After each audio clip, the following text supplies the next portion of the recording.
3.3 Psychology. Arousal drive theory. The term arousal is defined as the intensity of behavior.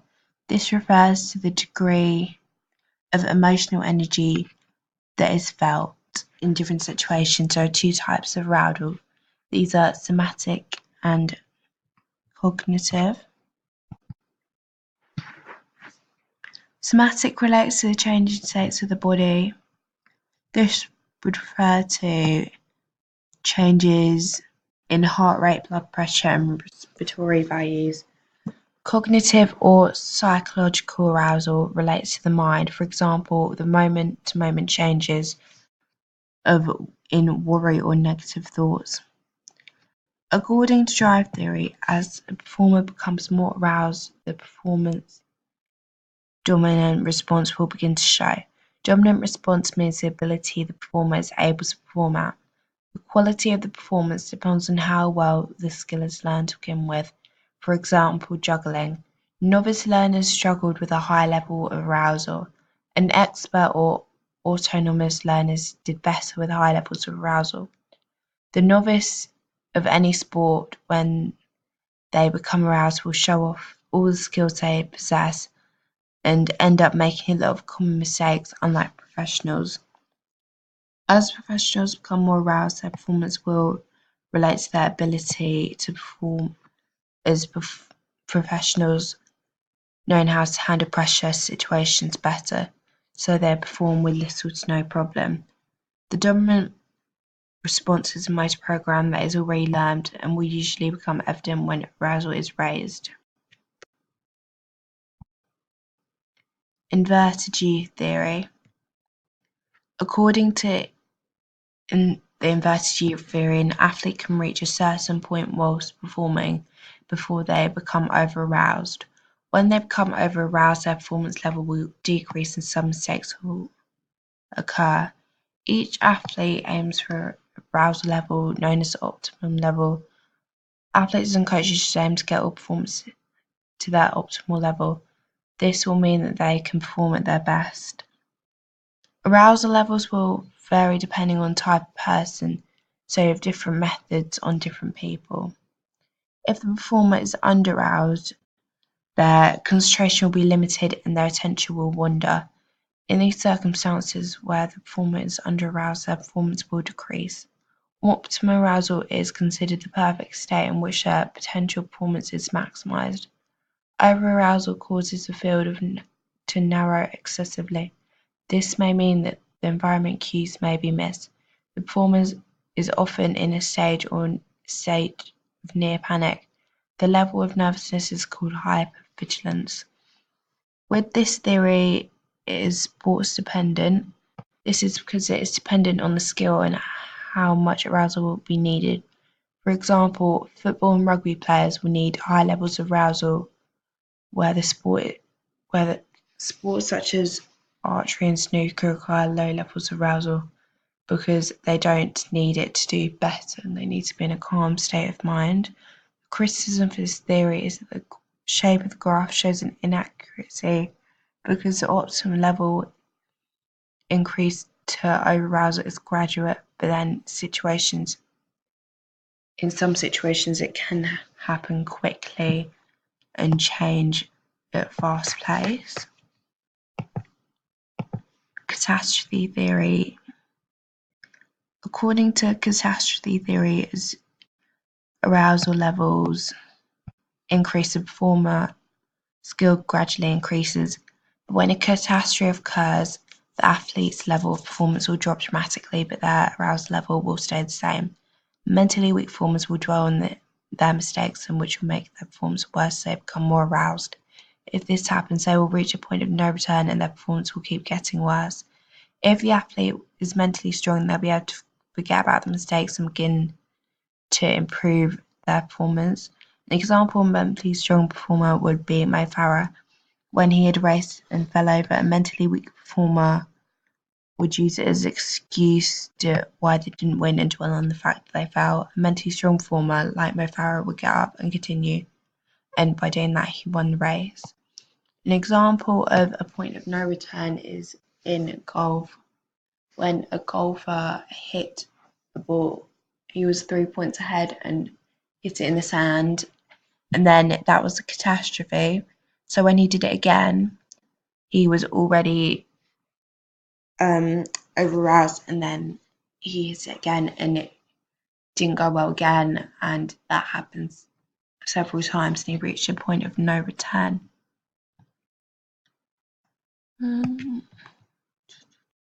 Anxiety. Negative experience with stress can be caused by worry or apprehension. In a competitive situation, it can be due to fear of failing. There are two types of anxiety: cognitive, which is a negative evaluation, and somatic, which is triggered by cognitive. Trait anxiety is how much you have within yourself. Trait anxiety is a part of personality that is relatively stable, meaning that it shouldn't change. State anxiety is situational specific, and in a person's immediate condition of anxiety in any one situation. This is unstable and usually a temporary emotional response to a situation that is perceived as threatening.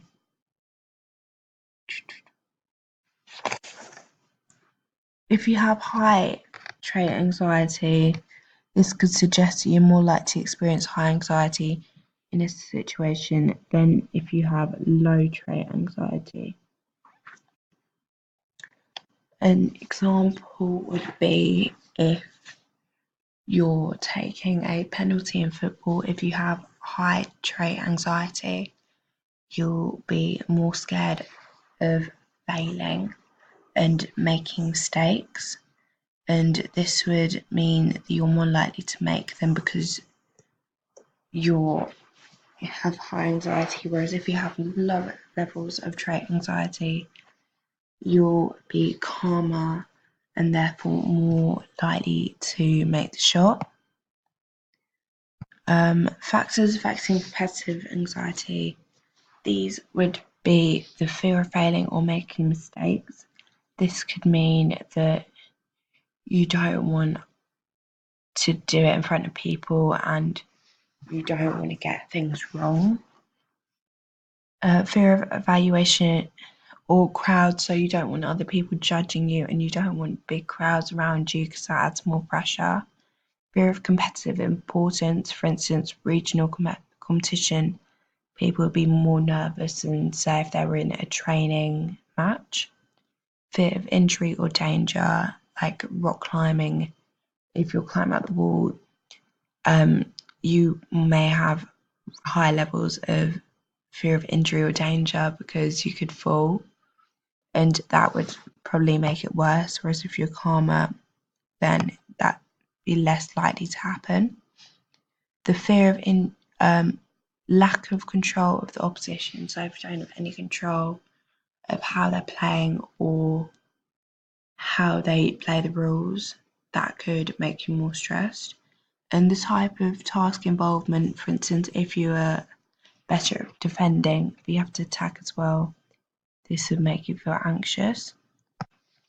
In competitive situations, some people appear to be able to cope with anxiety and remain calm. Others, including professionals, can become extremely stressed. Cognitive anxiety occurs hours before the importance of an event, includes thoughts of doubt or concern with your ability to achieve tasks. This anxiety causes you to worry and panic. Somatic is about 2 minutes before the game starts. If you have both, then you're more likely to have a catastrophe. There are several ways of managing anxiety.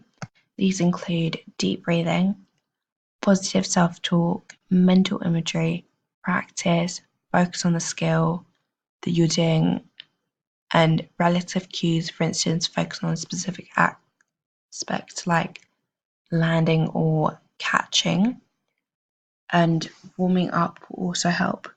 The problem with this is that you can't actually use it in the situation, but only before the game or before a shot. An example of this would be taking a penalty in football. This is because you use deep breathing before the shot, but not when you're doing the action. Doing this before may help you focus. In the actual game, you won't have time to stop, focus, or picture the skill. Stress. Stress is a stimulus resulting in arousal or response to a specific situation. Stress and the imbalance between the demands that someone feels and their capacity to meet those demands. They'll feel stressed if they believe they won't be able to meet the demands in a situation, as they may believe that they don't possess the skill to achieve the demand of the situation. When people become stressed, it's usually caused by stressors. These are reasons that cause people to get annoyed. There are two types of main stressors: internal and external. An internal stressor would be pressure of a situation, or if you have lack of time to complete a task given. Internal factors would also involve hunger or lack of sleep. External factors would be negative social interactions with people you don't want to be around, noise and overload of work or exams, putting more pressure on you. Personal stresses could be caused by stress from significant others, family and friends. Occupational stresses could be caused by your job, a lack of satisfaction that you are doing, or even the colleagues that you're around. These would cause stress because it would be a negative space with people you don't want to be around.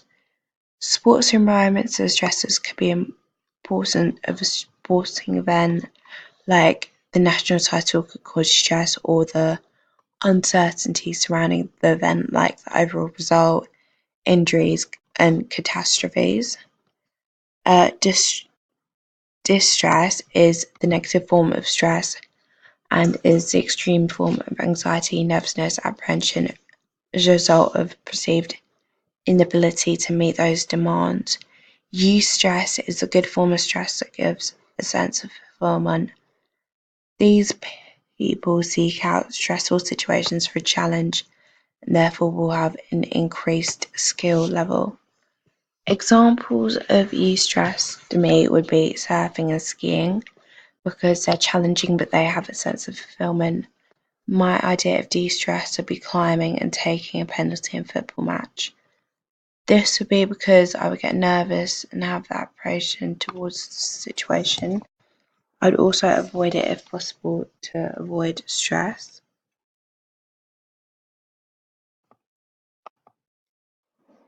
Stages of stress. The first stage is environmental demand, if it's either physical or psychological. The second stage is individuals' perception of the environmental demands, if you see it as a threat or a challenge. If you see it as a threat, then that is distress. As a challenge, it's eustress. The stress response, physical and psychological. Arousal, state anxiety, which is cognitive and somatic.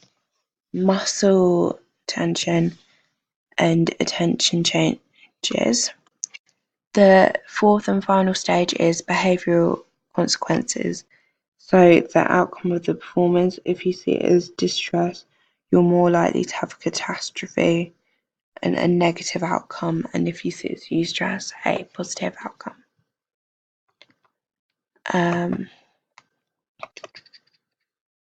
These are the sympathetic